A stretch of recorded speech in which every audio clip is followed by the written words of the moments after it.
سلام الفحلات ديما مع وصفات رمضان الكريم، مع الوصفات الاقتصادية والبسيطة. درت معكم اليوم طاجين الزيتون كيفاه يجيكم عاقد وملبي بلا ما ديروا الفرينة بلا ما ديروا الونشا، مع لي دونات هذو تاع البطاطا والدجاج. كيما قلت لكم وصفة اقتصادية وسهلة وسريعة رايحين نزينوا بها طاولة رمضان ان شاء الله. لحيانا ربي واليامات هذو اللي قاعدين يصوموا ربي يتقبل منهم ان شاء الله. شوفوا الوصفه كيفاه تجي، صدقوني الدونات هذو يجيو بنان ويشهيو. والحاجه المليحه اننا نقدروا نخبيوهم سورتو العاملات كيما ديما نقول لكم، واللي تربي ولا اللي تحب تنقص على روحها الوقفه تاع رمضان. هيا نبداو الوصفه تاعنا، وقبل ما نبداو نقولوا بسم الله والصلاه والسلام على رسول الله. هنا جبت لاكوكوط هذيك نتاعي اللي لمعتها المره اللي فات خي كامل. اللي شفتوا الفيديو تاع تلميع الاواني شوفوا كيف خرجت، راهي تفتح النفسيه للطياب. درت شويه تاع الزيت، 2 مغارف تاع الزيت، درت المورصو تاعي تاع الدجاج، ودرت حبه بصل كبيره وسنات نتاع الثوم. هنا البصل رابيوها مليح، يعني رحيوها من الاحسن في الاشوار باش تلبي لكم لاصوص تاعكم وتجيكم خضره.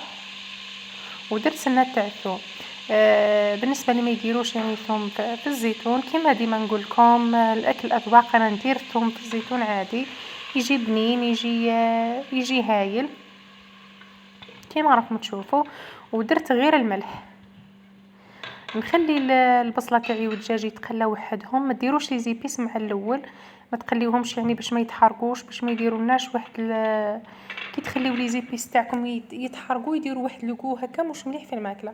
هذو حوايج هيك بسيطه بس تخلي لنا الماكله تاعنا مش بنينه. نخليو البرمه تاعنا تتقلى،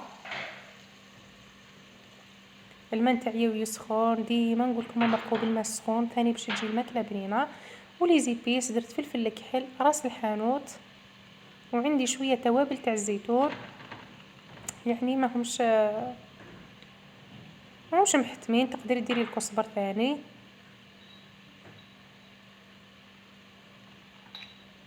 هذا التوابل تاع الزيتون وشويه تاع الكركم باش تجينا ثاني لاصوص تاعنا هكا الصفراء، ما تجيش بيضه مشهبره.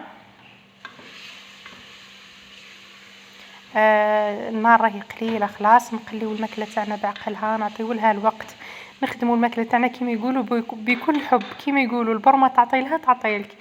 صدقوني يعني كي يكون المورال تاعكم مش مليح وما تحبوش طياب الماكله تاعكم راح تجي مش مليحه، والماكله تاعكم ما تجيش بنينه. واكيد كامل جربتوها. حبوا الوقت هذاك اللي راكم تطيبوا فيه، هذا سر يعني من الاسرار اللي تخلي الماكله تاعنا تجي بنينه، ان نحبوا الوصفه هذه كي نطيبوها، تسمى كي نخدموا وإحنا فرحانين يعني. نتمنى إن شاء الله تكونوا فهمتوني. هنا جبت الزيتون تاعي هو ثاني نحب نقليه هكذا شوي بعد ما غليته. ولا تشلوه شحال من خطرات نحيولو المراره هذيك. حبيبات تاع الزروديه قصيتهم دي غونديل هكذا كيما راكم تشوفوا، نديرهم مع البصل ومع التوابل هذوك يتقلاو لي شوي. هنا عندي شويه تاع المعدنوس، وعندي عرق هكذا تاع الزعيطره. الماء راني قاعده نلوح بالشوي كيما راكم تشوفوا.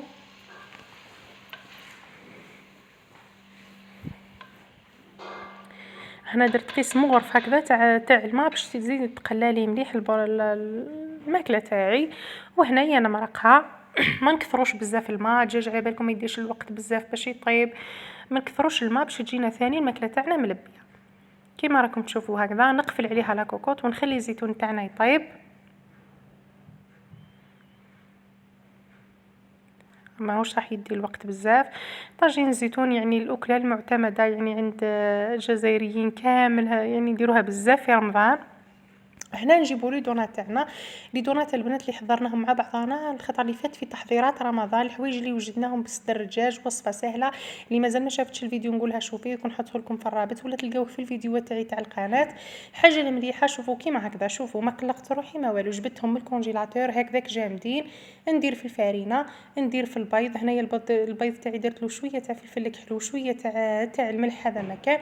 ندير في لاشابلور ونقليهم. حاجه سهله مهله، اسهل من هكا ما كان. شوفوا صدقوني التحضيرات هذو رايحين يساعدونا بزاف. خلاص نقصوا علينا الوقفه هذيك تاع نهار كامل في رمضان مع الجري اللي عندها الاولاد المراه العامله. صدقوني التحضيرات هذو رايحين يعاونوا بزاف. خلاص شوفوا واش محلاها كيما هك تلقاي حاجه واجده تجبديها وتقليها، يعني صدقوني ولوغو تاعهم ما يتغير ما والو. لي دونات هذو راهم بالبطاطا وبالدجاج. قلت لكم الوصفه راني مدايرتها في تحضيرات رمضان بالصدر تاع الدجاج. حضرت بزاف حوايج راح نشارك معاكم يعني طريقه يعني نطيبهم كامل معاكم. لي دونات هذو البنات تقدروا ديروهم مملحه يعني توجدوهم وحدهم مع صوص فرماج ولا درك نديرهم معاكم ثاني. تقدروا ديروهم طبق رئيسي كيما درتهم انايا اليوم مع هذاك الزيتون. تقدروا ديروهم مع صوص غوج، تقدروا ديروهم مع صوص بلونش بلي شامبينيون ولا يعني عندكم بزاف افكار ديروهم بيهم. صدقوني هايلين هايلين. وجدوهم وخبيوهم في باطا.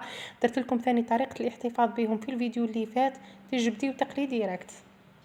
الزيت نتاعي راح يسخن هنا، نحطهم يتقلاو. نخدمهم هما جامدين خاطر مسقساوني البنات في الفيديو اللي فات قالوا لي كيفاه نطيبوهم.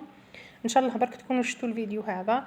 هما هكاك جامدين. خليوهم جوست 5 دقائق ولا يتنحالهم داك لاكلاص وديروا ديريكت في الفارينه ومن بعد في العظام ولا البيض ومن بعد في لاشابيور وقليوهم ديريكت في الزيت تكون سخونه مليح باش ما يبردوهاش تما هما مكونجلين باش ما تبردلكمش هذيك الزيت نتاعكم. نخليوهم يتحمروا كيما راكم تشوفوا. المرقه تاعي تاع الزيتون راهي طيب. وصفه سهله وسريعه سورتو هكذا كي يكونوا عندك حوايج تحضريهم من قبل. حاجه مليحه يعني. نجيب بابي ابسوربون حبات لي طابو تاني نحطهم فوق البابي هذا يشربوا لنا شويه الزيت. هما ما يهزوش خلاص الزيت يجيو خفاف يجيو يهبلوا وصفه رائعه يعني.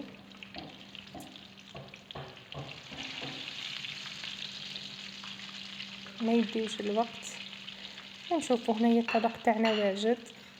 هذا هو الطبق تاعنا البنات تاع نهار اليوم. لي دونات مع طاجين الزيتون. دوك نعطيكم لاصوص كيفاه جات خاثره. ما درت فيها والو، ما درت فيها لا نشا لا حتى حاجه. برك تبعوا الخطوات كيفاه طيبتها راح تجيكم هكذا تجيكم بلا كولور هذه مع ترونش تاع القارص. شهيتكم في الجنه. زدت ان شاء الله داك المرسو هذاك تاعي تاع الدجاج قليته حتى هو حمرته. شوفوا كيفاه جاونا لي دونات تاعنا بناني يهبلوا. شهيتكم في الجنه خواتاتي في امان الله.